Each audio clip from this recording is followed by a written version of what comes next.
Hi hello welcome back to my channel. അപ്പോൾ ഇന്ന് നമുക്ക് സിമ്പിളായിട്ട് ഉണ്ടാക്കാൻ വേണ്ടി പറ്റുന്ന നല്ല ടേസ്റ്റി ആയിട്ടുള്ള ചിക്കൻ ബിരിയാണി റെസിപ്പി ആയാലോ. അപ്പം നമുക്ക് വീട്ടിലോട്ട് പോവാം.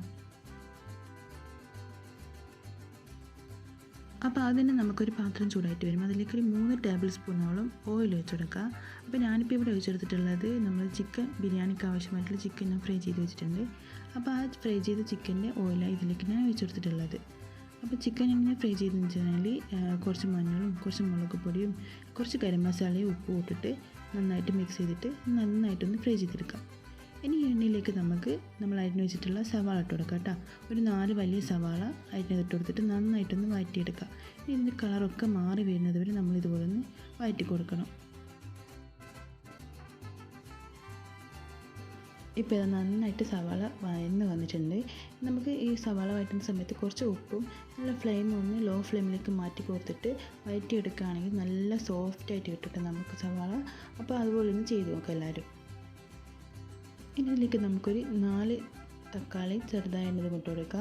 ഒരു 5-6 പച്ചമുളക് നിങ്ങൾ എരിവിനനുസരിച്ചിട്ടുള്ള പച്ചമുളക് കൂടി ഇട്ട് കൊടുക്കുക കേട്ടോ. ഇനി 1 ടേബിൾ സ്പൂണോളം ജിഞ്ചർ ഗാർലിക് ചതച്ചതും കൂടി ഇട്ട് കൊടുത്തിട്ട് നന്നായിട്ടൊന്ന് വഴറ്റിയെടുക്കുക.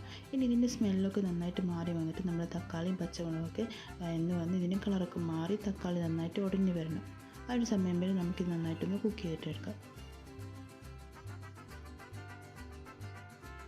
ഇപ്പോൾ തക്കാളിയും പച്ചമുളകും ഏകദേശം നന്നായിട്ട് കുക്കായി കിട്ടിയിട്ടുണ്ട്.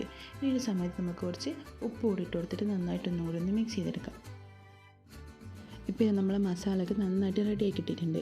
ഇനി ഇതിലേക്ക് നമുക്ക് പൊടികൾ ചേർത്ത് കൊടുക്കണം. ഒരു 1/4 ടീസ്പൂണോളം കുരുമുളക് പൊടി, 2 ടീസ്പൂണോളം ഗരം മസാല, 1/4 ടീസ്പൂണോളം മല്ലിപ്പൊടിയും കൂടി ഇട്ട് കൊടുത്തിട്ട് നന്നായിട്ടൊന്നും കൂടി ഒന്ന് മിക്സ് ചെയ്തിട്ടെടുക്കാം. ഈ ഒരു സമയത്ത് തന്നെ ഇതിലേക്ക് നമുക്കൊരു ചെറുനാരങ്ങയുടെ പകുതി ഇതുപോലെ ഇതിലേക്ക് ഒഴിച്ചു കൊടുക്കുക. എന്നിട്ട് നന്നായിട്ടൊന്നും കൂടി ഒന്ന് മിക്സ് ചെയ്യാം. ഇനി ഇതിലേക്ക് നമ്മൾ നേരത്തെ ഫ്രൈ ചെയ്ത് വെച്ചിട്ടുള്ള നമ്മൾ ചിക്കൻ ഇതിലേക്ക് ഇട്ട് കൊടുക്കുക കേട്ടോ. ഇതിന് നന്നായിട്ടൊന്നും കൂടി ഒന്ന് മിക്സ് ചെയ്യാം. അപ്പോൾ ഞാനിപ്പോൾ ഇവിടെ എടുത്തിട്ടുള്ള ചിക്കന് ഒരു 3/4 കിലോളം ഉണ്ടാവും കേട്ടോ, 1 kg ഇല്ല. ഇനി നന്നായിട്ടൊന്നും കൂടി ഒന്ന് മിക്സ് ചെയ്ത ശേഷം ഇതിലേക്ക് നമുക്ക് കുറച്ച് മല്ലിയിലയും കൂടി ഇട്ട് കൊടുത്തിട്ട് ഒന്നുകൂടി നന്നായിട്ടൊന്ന് മിക്സ് ചെയ്തിട്ട് അടച്ച് വെക്കാം.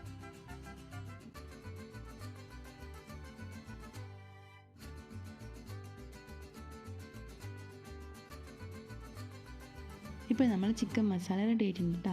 ഇനി ഇതിൻ്റെ മുകളിലേക്ക് നമുക്ക് കുക്ക് ചെയ്തിട്ടുള്ള റൈസ് ഇട്ട് കൊടുക്കണം. നമ്മൾ ജീരകശാല റൈസ് ഉണ്ടല്ലോ, അത് നന്നായിട്ട് നമ്മൾ ഉണ്ടാക്കിയതിന് ശേഷം ഇതിൻ്റെ മുകളിലേക്ക് ഇട്ട് കൊടുക്കുക. അപ്പോൾ ഇതിന് മുമ്പേ ഞാൻ ഉണ്ടാക്കുന്നതൊക്കെ വീഡിയോ ഇട്ടിട്ടുണ്ട് കേട്ടോ. അപ്പോൾ നിങ്ങൾക്ക് ആവശ്യമുണ്ടെങ്കിൽ അതൊന്ന് പോയിട്ട് കണ്ടിട്ട് നോക്കാം.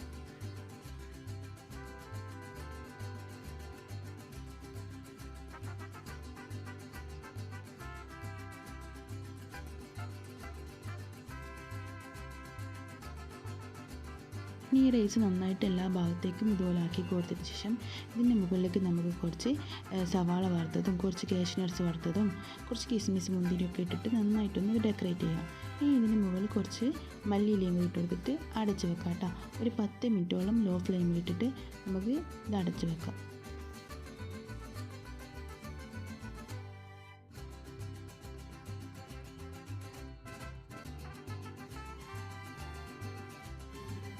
ഇപ്പോൾ 10 മിനിറ്റ് കഴിഞ്ഞിട്ടുണ്ട്. നമ്മൾ അടിപൊളി സിമ്പിളായിട്ടുള്ള നമ്മൾ ചിക്കൻ ബിരിയാണി ഇവിടെ റെഡി ആയിട്ടുണ്ട്.